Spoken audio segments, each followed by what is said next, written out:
So I've had a lot of people ask me over the years about Tony Rice chords, and I actually made a video called, I think it's called the Prog Bluegrass Rhythm Pickup, something like that. It's got a complex title for no reason. And I talked about some of the chords that Tony Rice uses in bluegrass scenarios, like this G11, this C9. He's got like a D9 kind of thing he does sometimes. And I went over how all that works, and I get that. I feel good about that. But what I don't feel great about is how Tony uses these chords in like the, space grass, kind of like dog music, new acoustic music, whatever you want to call it, and that kind of sound. There's a lot of interesting chords that aren't even really like stock jazz voicings necessarily. He uses them in really smart ways. And so we've brought Hayes Griffin along to teach us how to do that. Hey, Hayes, how you doing? Oh, I'm doing great, buddy. Excited to be here. I know that you know how to do this, and maybe letting the audience in. We did an interview with Mike Marshall, and we had to play one of those tunes. What tune did we play? Do you remember? Old Gray Coat. Okay, here goes take 3. Yeah, and Mike was like, why don't you make a backing track and we'll do it. I'm, already sweating. And then I listened to the tune again and I'm like, oh no, I don't want to play rhythm on this. Like, it's just not going to be like authentic. It's not going to be good. And like, Mike Marshall's the guy. He's on the record. And I was like, Hayes, can you play rhythm so we can do that tune? And you did. So if you watch that interview back, Hayes is playing rhythm for us. I couldn't even do it. I had to call in a ringer. So hopefully you can. And now I won't embarrass myself in front of Mike Marshall after this lesson today. That's great, man. Well, the funny thing was, to let you in on a little bit of a secret, you called me about that and was like, do you want to play rhythm on Old Gray Coat? We're doing this for a video. And I was like, yeah, in the bag. One of the first Tony Rice tunes I've ever learned from the space grass genre. And then I sat down to play the chords and I listened to the recording again. I'm like, I'm not playing the same chords as him. So you wrote me into doing this, and I was like, crap, I need to relearn how to play this thing. So I did. That's great. Well, Mike didn't say anything, though, so eventually you got it right, it sounds like. It must have been convincing, at least. I won't stand by it 100%, but, I'll say 98% of what I played was probably right. So I feel like that maybe the first thing we should get everyone on board with is just how kind of extended harmony works, because we're used to cowboy chords in the bluegrass world. So we got to talk about that. Absolutely. Yeah, I think that's step number one. Extended harmony. So most people in the bluegrass realm, at least if they hang out on your channel, know about triads and stuff like that, right? So I think triads are the intro, right, to this concept. So a triad, you've got a root, third, and a fifth. Imagine a major scale, right? And you take the first degree, the third degree, and the fifth degree. Wait, hold on. No. We need to talk. We need to get to the good stuff. No. So, right, here's the first 5 notes of a major scale. Right, 1, 2, 3, 4, 5, and then you take 1, you take 3, 5, and you have that classic hello, hello, hello barbershop greeting right there. That's a triad. Insert clip here. Yeah, these are all notes in a chord, but it's not a strict arpeggio, just like hello, hello, hello, like that kind of thing. Yes, so that's like pretty much as far as we get most of the time in bluegrass, right? Like if we're talking about conceptualizing a solo or making a chord inversion, it's that. We might get a seventh every now and again, right? Which is just, if you keep going up the scale, you just tack that 7th degree of the scale on. If you build it off the 1 chord, it's a major 7, right? That's kind of the only confusing thing about this, is that the 7 is kind of like the only one that like changes all the time. So you see like a G major 7, that's of the major scale, if you need a way to remember it. And so that means you go up to the major scale to 7, 1, 2, 3, 4, 5, 6, 7. Then you go 1, 3, 5, 7, and you got that sound. You get the Sandman sound. Exactly. That perfect root inversion major 7. We all love it. But what Hayes just said is that if you build it off of a different chord, the 7 will be different. So instead of G major 7, if you see a G7 chord, that implies this flat 7 or dominant 7th or minor 7th. However you want to say that. They all mean the same thing. Exactly. We're talking about a half step or a whole step behind your root. You know what I mean? Those are the two kinds of 7ths we mess with, at least for today. We're not going to talk about diminished chords. No. If you go up that scale, 1, 2, 3, 4, 5, 6, 7, and then you flatten that 7th, right? That's a whole step below the root. That's that G7 sound.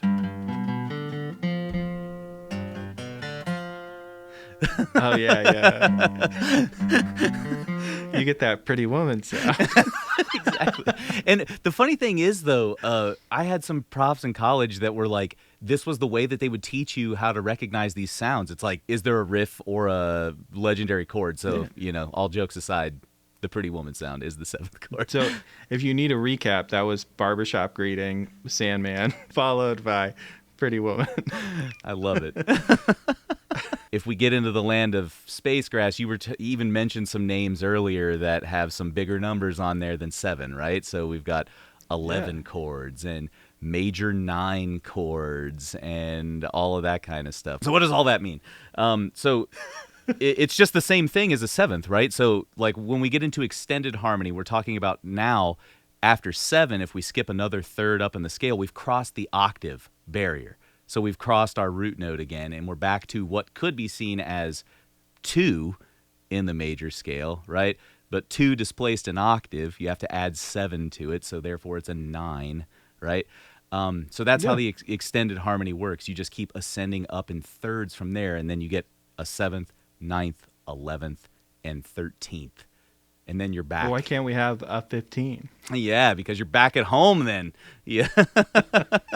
So if that confuses you, what Hayes said is that 1 and 8 are both 1, and 8 and 15 are also 1. That's all 1.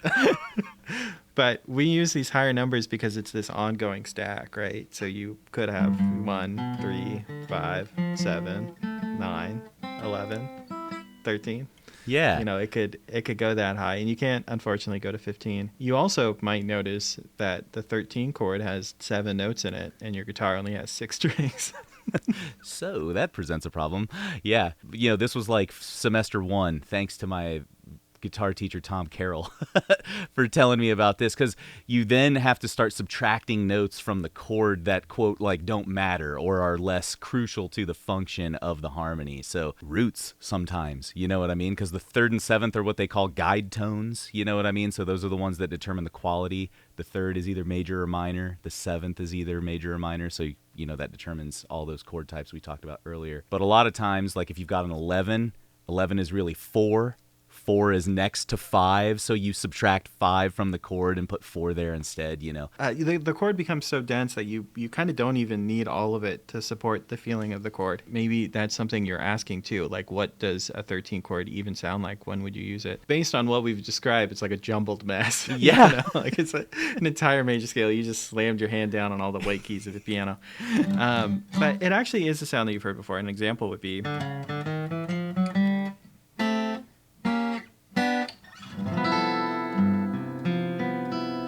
There's your big 13 chord. And that's what I like to call the jazz hands chord, Totally, 100%. Yeah.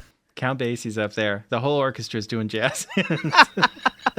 So that's what a 13 chord sounds like. But the whole thing that we just talked about, that doesn't just apply to like a certain chord type or something. You can have that in minor chords. You can have that in major chords. You can have that in dominant chords. Like any of those can have extensions. It just depends what your like starting triad is, or you're starting didn't we look this up one time? Quadad?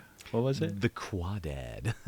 Yeah. I don't remember what it was. It was something like that. Yeah. And are we mixing roots there again? No, yeah, because some people were calling them like tetrads or something like that, Yeah. These kind of things, yeah. Yeah, so now that we understand the concept of extended harmony, what Tony does in his time with the unit is use standard, what we would call drop 3 chord voicings most of the time. He uses some drop 2 chord voicings as well, and kind of sticks those extensions on top of them. And really quickly, all we mean by drop 2 and drop 3, if we have that beautiful like root position major 7 chord that Marcel was talking about a minute ago, all we're talking about is counting down from the top 2 or 3 notes, and then taking whatever that note is and dropping it an octave. So in the case of G major 7 here, we would take that B note and move it down an octave to make a drop 3 voicing, and then stack all of the rest of those notes in order. So that leaves us with B, G, D, F sharp. And drop 3s, you'll notice they always skip a string. There's always that A string, or if the voicing is made on the next set lower, that, D string is going to be skipped. If you start to invert all of these shapes, like this is not a shape that Tony used a lot, but if you start to invert these, you're going to get 4 different inversions, right? And one of the most common shapes that Tony would use as kind of like a basis for stuff would be this common dominant 7 shape that we have here. Like if you're playing a G7. So that's a common drop 3 voicing of a G7 chord. Now, Tony would make that a minor 7 by taking this B note here and flatting that. You know what I mean? So now we've got middle finger on the root, skip the string, and then a bar across those. Root 7, flat 3, 5. And one of the most common sounds that you hear from Tony Rice is that minor 7 sound, but he'll add one crucial upper extension to it to make it like a crazy voicing, and that's the 11. So remember what I said a little while ago, 11 is really 4, right? We subtract 7 from it. And then if we're going to put 11 in a chord voicing that has a 5 in it, we just replace the 5 with the 4. So this one, if we've got root 7, flat 3, 5, we just take 5. And a lot of you recognize that chord immediately. It's like the Spanish point chord. It's the neon tetra chord. It's a lot of these things. Yeah. Right? So that's, I think, one of the first chords that we got to get out of the way is that minor 7 and then minor 11 thing. Can I put all of that together before you move on? So we have like a triad. I could make that like, I could add the 7 to that, right? And that would be the 5th, the 3rd, the root, and then the 7th there. And Hayes is saying, I go down 3 notes, which happens to be my root note. I drop that down the octave, and it allows me to play the whole chord at once. I have a dead A string in the middle. He's saying if I want to make that chord minor, I flatten the 3rd. You can do that with a bar too. I just did it like a nerd. And then, and then if you want to add the 11th, you can get rid of the 5th. That's been our first note all along. You replace it with the 4th over there or the 11th. And you got the chord, yeah? Exactly. And if we take that same theory and kind of, if we start back with a dominant 7th chord again, so we go back to this shape, you already played a common shape that Tony built off of this drop 3 voicing, which would be the G dominant 11. So all we do in that instance, our 3rd becomes our 9 and our 5th becomes the 11. So now it's kind of like a 3rdless chord, which is weird, right? Yeah. But that's how that one is kind of made up. This is why you see that like F with G in the bass too. People are just identifying the extensions as a chord instead of the other way around. Yeah, because I mean, most guitar players see that and they're like, "Oh, F chord." You know what I mean? It's like, but he does that. Yeah, that's. I mean, that move I feel like is kind of distinctly different because he uses that in different situations. That's like a manzanita chord or something, right? Yeah. What in the.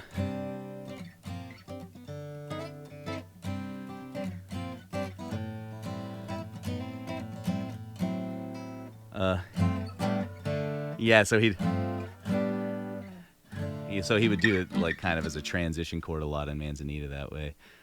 Yeah. Whereas when he's making that same chord, that same kind of like G11 chord in a bluegrass scenario, I feel like a lot of times he'll get a bunch of open strings in there.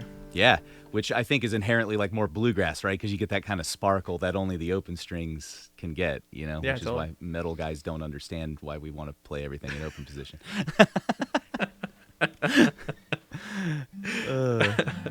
Yeah, man. Does he ever use the 6 voicing? I think some would argue that because a lot of times he'll use that 9 voicing, but then move the bass note down. I think that's like a gypsy jazz kind of influence. The Manouche guys like that kind of inversion.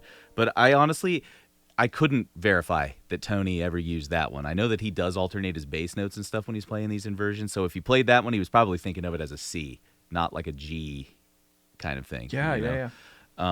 That's the kind of thing that's interesting too.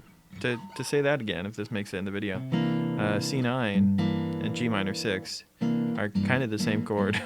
Yeah. And so if Tony was just alternating the bass, he could have inadvertently made either one of those chords.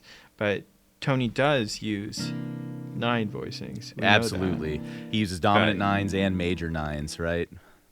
Right, but whether or not he actually thinks of this as G minor 6 is up in the air. I would probably say no. You know who might know this is John Carlini, and we should talk to John Carlini sometime. Yeah, sure. We kind of skipped over something too. So like by going to this dominant 9 voicing, we're actually now using a drop 2 voicing because we don't have any gaps in between our notes there with a string or whatever. So that might be something you just want to note, that we're moving when often on the 5th string. Tony is using that kind of drop 2 thing, but like that minor 7 shape that we were kind of playing back down here, you know what I mean? He'll play that as like a minor 7 shape up on the top strings there, but the shape looks different. It looks like the dominant 7 when it's minor 7 because of the dang B string, you know.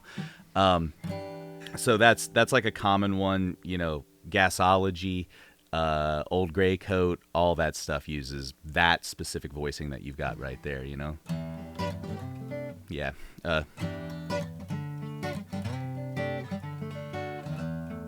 You know, like that kind of. Sometimes he would even do that and make it a minor 11 by adding that in between string with a bar, so it kind of shoves that 11 down in the voicing and disguises it a little bit, you know. Yeah, those are the things where like some of these choices are like not necessarily things that that jazz guys would do. Have they done those things? Maybe at some point, but like it's not like the common choice, right? No. But Tony's just like grabbing stuff. And I think that's kind of neat, right? Because it's like you give this person who comes kind of from outside the genre this tool that would be like all those voicings that we just talked about were like week 1, semester 1 jazz school kind of voicings, and then my teacher was immediately like, and like now we're altering the crap out of them so you don't even recognize them, and you're playing chord melodies on the top 4 strings with drop 2s and stuff. You're doing completely different stuff than what Tony was doing. Tony was looking for a fat rhythm sound underneath of these space grass tunes, and I think that's why he landed on the basic ones that jazz guys think about, because it gives you that bottom end. It gives you more of that kind of lush sound that would fit well on a dreadnought versus like an ES-175.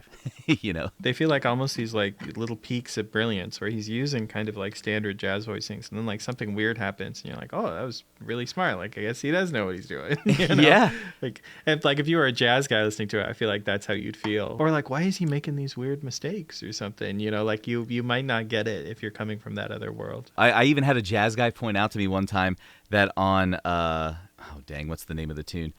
Daryl and Mike. Daryl wrote it.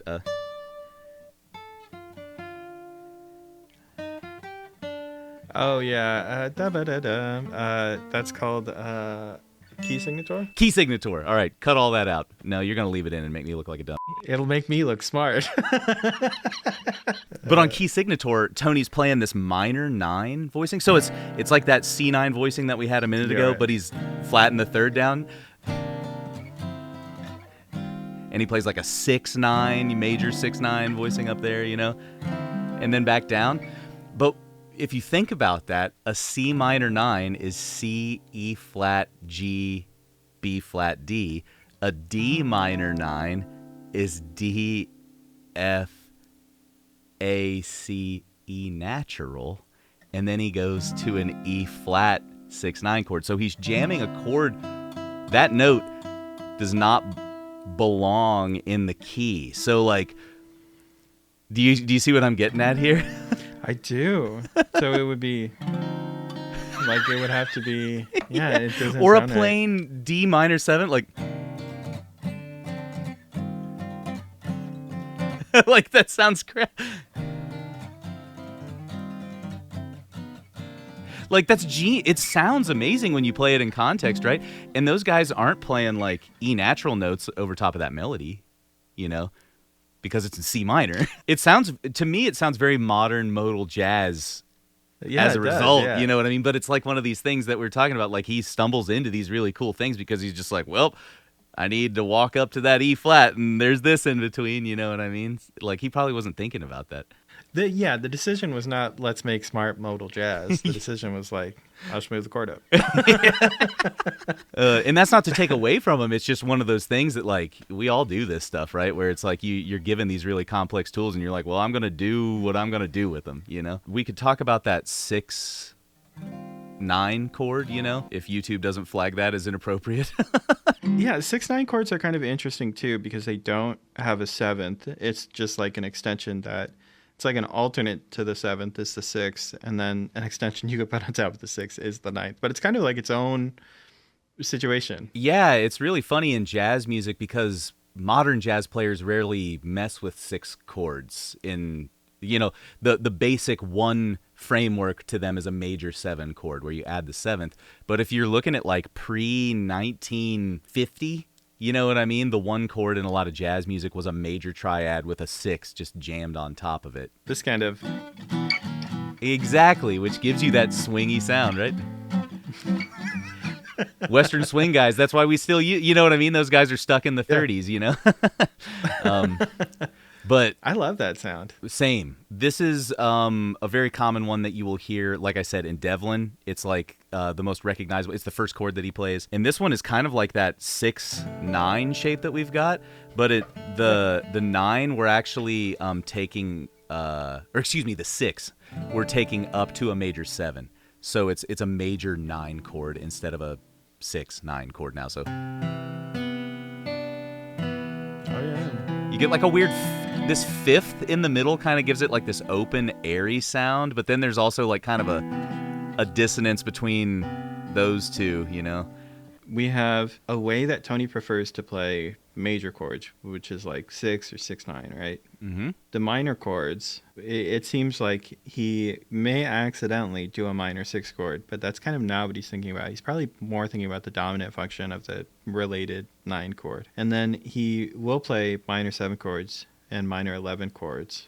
I guess we haven't talked about dominant chords. We had the dominant 11, but not any of the other ones.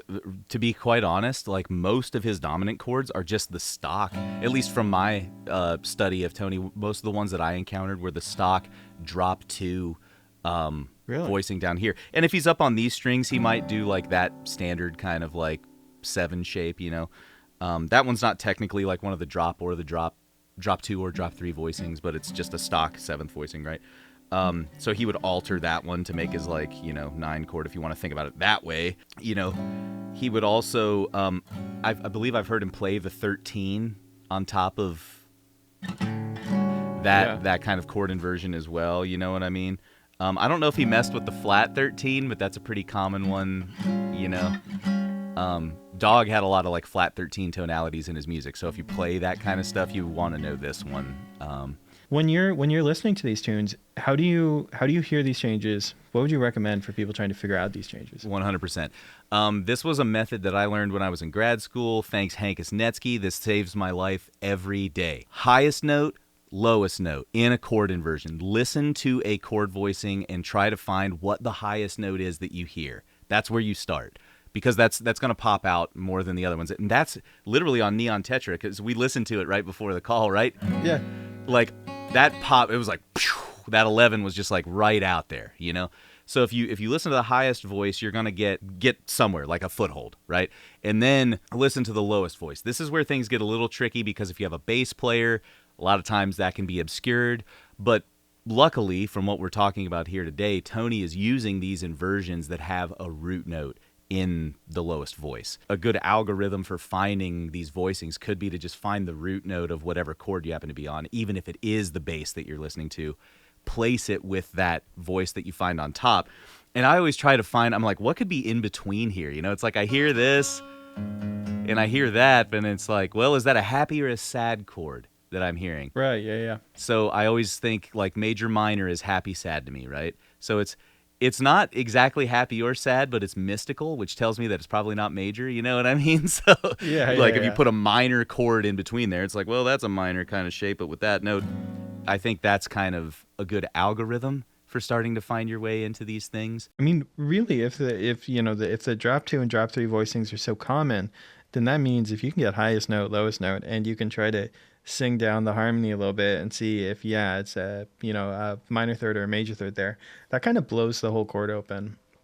That's every answer that you need, because there's only so many ways you can put down your hands. Like at that point, you know the answer, even if you don't think you do. I love that you said that there are a limited number of options, right? When I was doing this stuff in grad school, they were at a piano and they would do like 9-note voicings. And I'm just like totally out of my league here. You know what I mean? Like I can't even relate it to my instrument, right?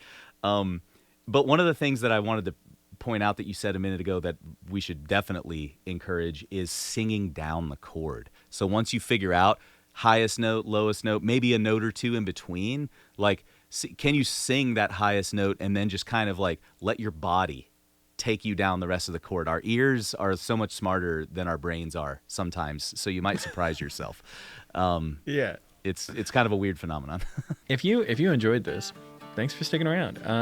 Me and Hayes do run a podcast together. We do. You should go listen to our podcast if you want to hear some interesting and strange bluegrass stories, conspiracies, that kind of thing.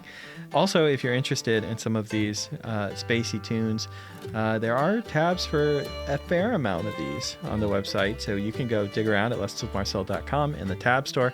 The newest one that will be up at the time of filming this is Neon Tetra, which was tabbed by Luke Black from the Mountain Grass Unit. Thank you, Luke, for that. And we'll see you later. You have a good one. I feel like our generation's the only like exposure our generation had to Jerry Reed was Waterboy. If you want to see the Fonz and Jerry Reed go head to head, go watch Waterboy. If you want to learn more about drop 3 voicing, stay here. yeah.